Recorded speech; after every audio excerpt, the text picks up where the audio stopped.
Hello everyone, welcome back to my channel. আবারও একটি ছোট্ট পর্বতে আপনাদের অনেক অনেক ওয়েলকাম। আজকের পর্বতে আমি তৈরি করে দেখিয়েছি খুব সহজ পদ্ধতিতেই ঘরে থাকা সমস্ত উপকরণ দিয়েই এই গোলাপ জামুনের মিষ্টি রেসিপিটি।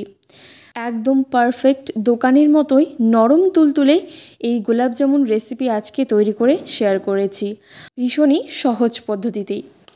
এই গোলাপ জামুন বানানোর জন্য প্রথমে একটা লাগছে ডিম।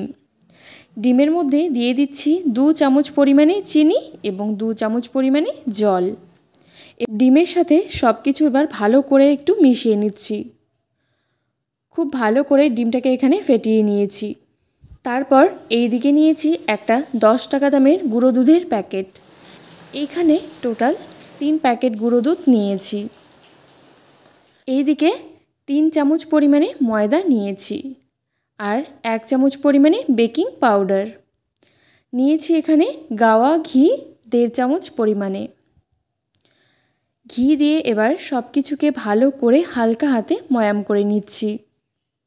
খুব ভালো করে এখানে একদম হালকা হাতে প্রেস করে এটাকে ময়াম করতে হবে, খুব বেশি চাপ দেওয়া যাবে না।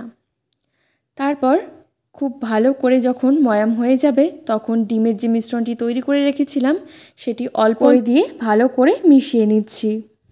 খুব ভালো করে মেশাতে মেশাতে যখন এই রকম একটা আঠালো মিশ্রণ তৈরি হবে তখন সেটাকে 10 মিনিটের জন্য রেস্টে রেখে দিতে হবে।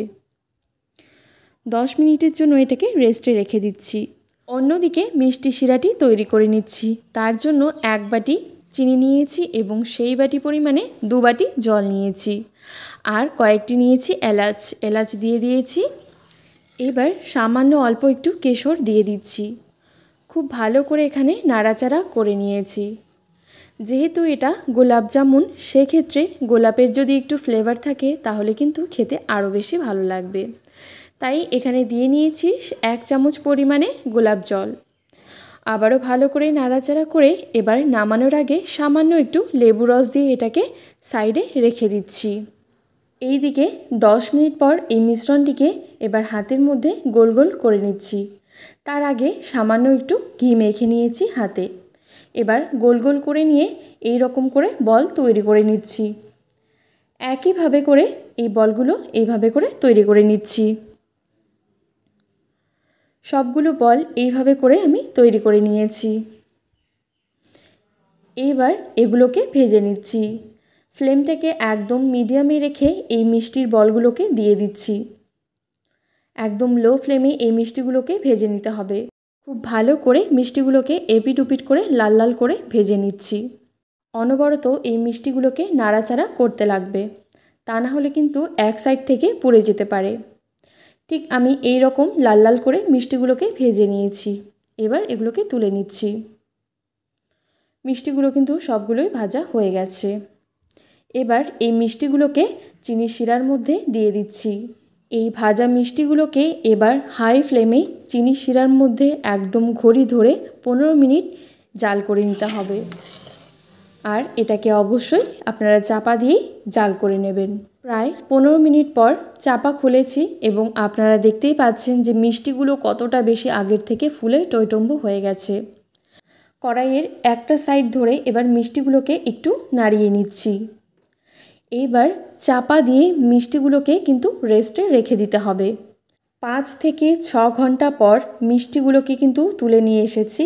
আর আশা করি আপনারা দেখে বুঝতে পারছেন এই মিষ্টিগুলো কতটা বেশি রসালো হয়েছে। এই মিষ্টিগুলো খেতেও কিন্তু একদম দোকানের মতোই নরম তুলতুলে হয়েছে। যখন তখন মন চাইলে আপনারা কিন্তু ঠিক এইভাবে করে মিষ্টি ঘরেই বানাতে পারেন। একদম খুবই সিম্পলভাবে এই মিষ্টি রেসিপিটি আজকে শেয়ার করেছি। আর আশা করি আপনারা দেখে বুঝতে পারছেন এই মিষ্টিগুলো কতটা বেশি নরম হয়েছে এবং ভেতর থেকে রসালো। একদম রসে টইটম্বু এই মিষ্টিগুলো কিন্তু আপনারা খুব সহজেই এবার বাড়িতে তৈরি করতে পারেন। তো আশা করি আমার আজকের এই ছোট্ট রেসিপিটি আপনাদের ভালো লেগেছে। ভালো লেগে থাকলে অবশ্যই লাইক শেয়ার করবেন এবং চ্যানেলটিকে সাবস্ক্রাইব করে রাখবেন। সবাই ভালো থাকবেন, সুস্থ থাকবেন। ধন্যবাদ।